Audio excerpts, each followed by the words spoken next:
Omicron variant is driving COVID cases up among older adults. Once again, right? Nursing homes and assisted living facilities being hit hard. BNC's Jamise Price, she is live with new restrictions rolling out for some facilities. Jamise, what are they?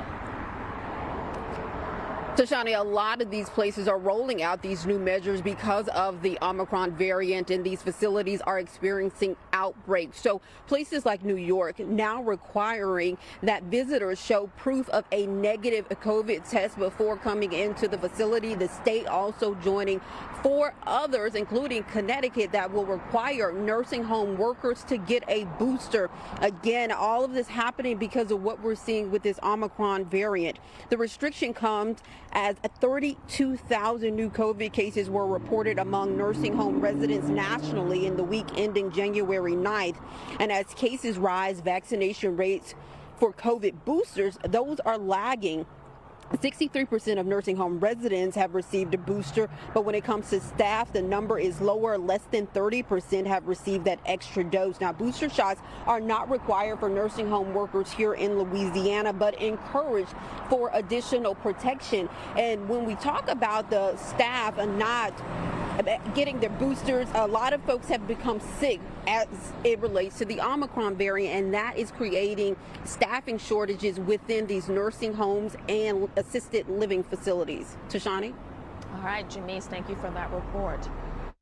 Pfizer says its pill to treat COVID-19 is effective against the Omicron variant. The study release comes at a time of growing concerns that other treatments used to treat COVID don't stand up well against this Omicron variant. Pfizer says their pill blocks the Omicron variant and other strains from replicating. Now, last month, Pfizer said its pill was 89% effective at preventing hospitalization or death among high-risk COVID-19 patients. The Biden administration, they'll distribute 400 million N95 masks to the public for free starting next week. This comes as the White House's COVID tests website officially launches today. Supplies are limited to 4 tests per household. You can get yours at covidtests.gov. Remember, you can start ordering your free at-home COVID test kits starting today. I actually have to order mine as well. Here's the website, www.covidtests.gov. Again, it's right on your screen, www.covidtests.gov. Now, according to the Biden administration, the test kits will ship within 7 to 12 days. So order now, don't wait. They also plan to launch a call line to help those unable to access the website to place orders, and also work with national and local community-based organizations to support the nation's hardest hit and highest risk communities requesting tests.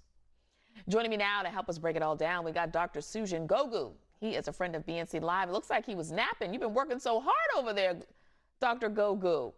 You okay? Absolutely. We're slammed always in clinic, so Yeah. absolutely. Yeah, buddy. I know you mentioned that before. You guys are slammed, but thank you for taking the time out to talk with us. I'll make it quick. What should people know about these at-home tests? Yeah, so it's a rapid antigen test, and I think people should be grateful that they're going to be getting 4 of these tests in the mail, provided that they sign up. It takes a little bit of effort on your part to go sign up and go to the mailbox and grab it. But it's something that people can use, particularly if they're concerned that they're going to be around a loved one, or they're showing symptoms and they're unclear whether this is allergies, whether this is the flu, or they possibly have COVID, or whether they're exposed to somebody that has COVID. It gives them an easy way to get tested, and it gives them proof that whether they have COVID or not, and could isolate based on their vaccination status. All right, so earlier today, I actually had a chance to speak with an epidemiologist and a health economist, and he mentioned he was concerned about the tests being shipped out in cold weather and sitting for long periods of time, and the test not working. What do you know about that? And are you also concerned about that as well? Well, I have different concerns as well. I think that is a fair concern, particularly in the northern states and the northeastern states. It all really kind of depends on how long people leave their test out there, because these lateral assay tests may not work in such a environment. But I also think I have concerns. Do people know how to properly take this test? Because if you don't take the test properly, you can have a false negative that is out there. So I have my concerns. I hope people are educated on these tests and how to use them. And so I think that's a fair concern. Walk us through how to use these tests. Yeah, so these rapid antigen tests, based on how you get it, you obviously get in the mail, you open it, and then you try to get a good swab of your nostrils, if possible.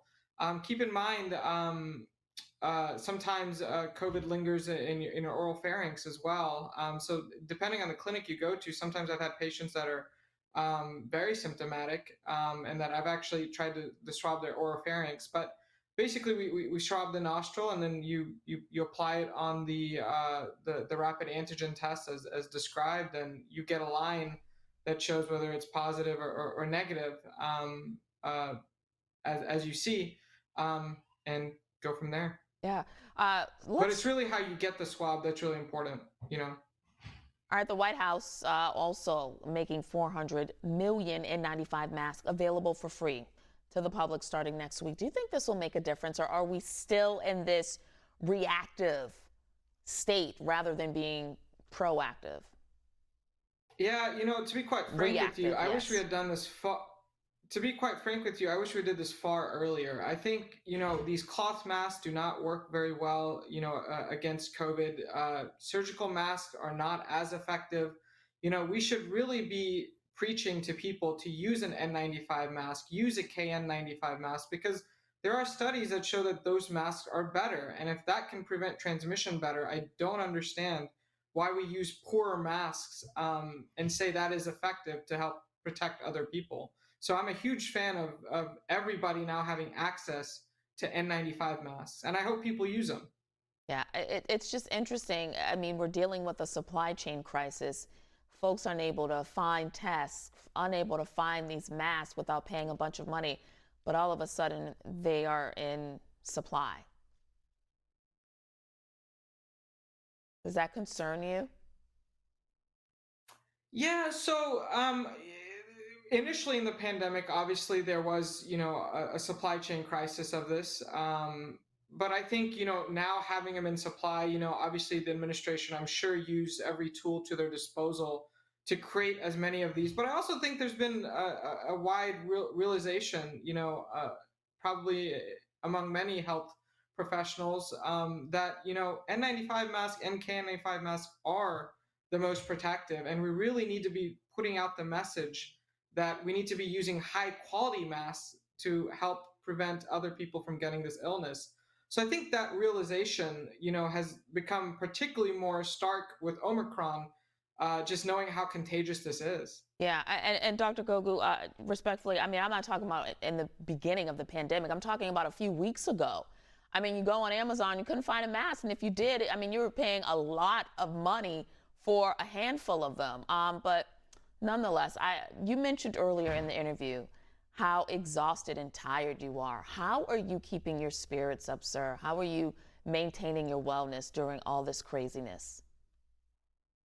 Yeah, it's tough. You try to speak with your friends, your family, and I think that's, obviously something that I do. That I know that's something my other colleagues do. I speak to other colleagues and see how they're, coping with this pandemic, as well. But I think personally, I know myself. I set health goals for myself. I'm like every other individual. I have to take care of my own health. And I think part of that, involves exercise and, trying to exercise more this coming new year and setting, clear goals for doing that. I think for me has been helpful.